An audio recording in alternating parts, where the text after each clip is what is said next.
Bismillahirrahmanirrahim. Assalamualaikum warahmatullahi wabarakatuh. Perkenalkan, nama Ibu Lisnaini Pangestika. Nah, hari ini Ibu mau membagikan materi berkaitan dengan bagian-bagian bunga. Nah, secara umum bagian-bagian bunga itu sebagai berikut. Nah, ada di gambar yang Ibu sajikan. Nah, penasaran dengan materinya? Yuk simak videonya sampai selesai. Ingat, jangan di-skip ya. Hai, kembali lagi di Mari Belajar Tentang Alam. Ada yang tahu nama bunga ini apa? Yaps, benar sekali, bunga kertas atau sering kita kenal dengan sebutan bunga zinnia. Yuk belajar tentang bunga zinnia. Jadi, bunga zinnia berasal dari Meksiko, Amerika Utara. Bunga ini bersifat semusim dengan satu spesies yang meluas ke Amerika Tengah, Amerika Selatan, Amerika Serikat, Hindia Barat, Australia, termasuk di Indonesia. Nah, bunga ini itu termasuk bunga sempurna. Karena apa? Yaps, benar sekali. Bunga ini itu memiliki dua alat reproduksi. Nah, alat reproduksi dalam bunga itu apa? Ya, benar sekali. Ada putik dan benang sari. Nah, jadi mahkota dari bunga zinnia itu kaku dan mirip dengan lembaran kertas. Jadi disebut dengan bunga kertas. Nah, yuk sekarang kita belajar tentang bagian-bagian dari bunga zinnia ini.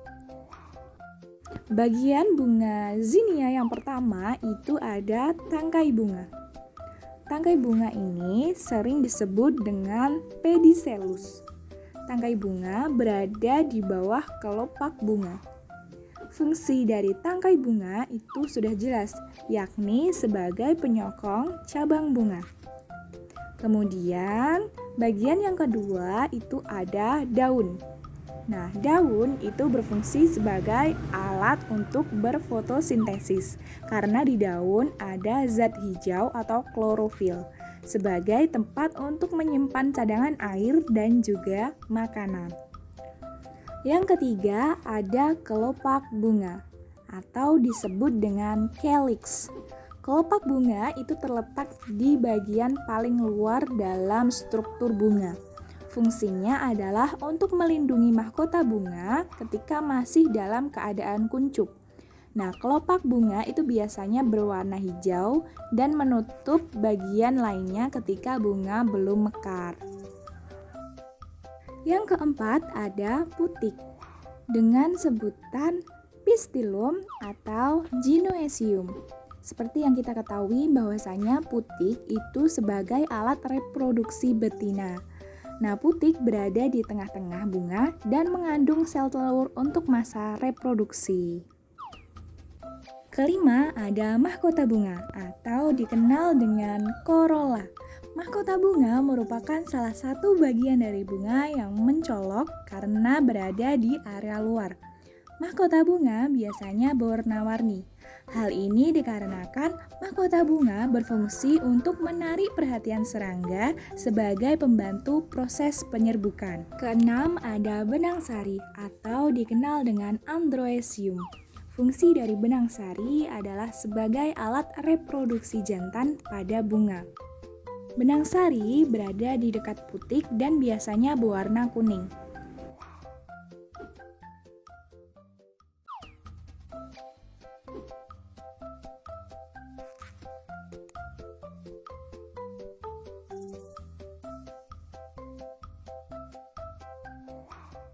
Ketujuh, ada dasar bunga.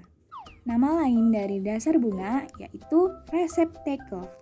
Dasar bunga bekerja sebagai lem mahkota bunga.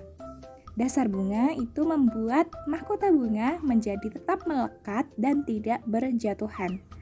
Jadi, secara tidak langsung, dasar bunga merupakan fondasi yang menahan seluruh bagian bunga.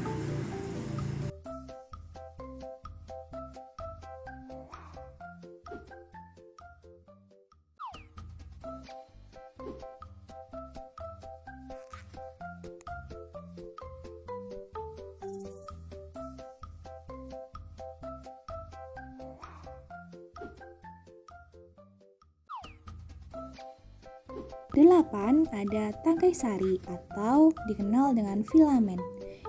Tangkai sari berfungsi untuk membantu proses reproduksi karena tangkai sari menjadi salah satu bagian dari benang sari.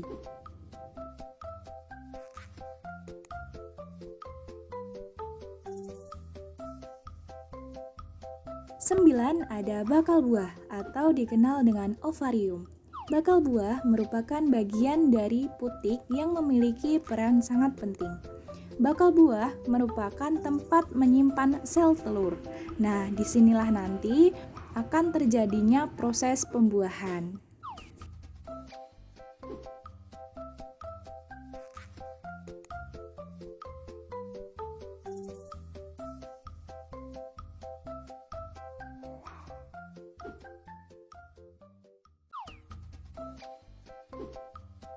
Sepuluh, ada bakal biji. Fungsi dari bakal biji adalah sebagai tempat di mana sel-sel telur bertemu untuk dibuahi oleh serbuk sari.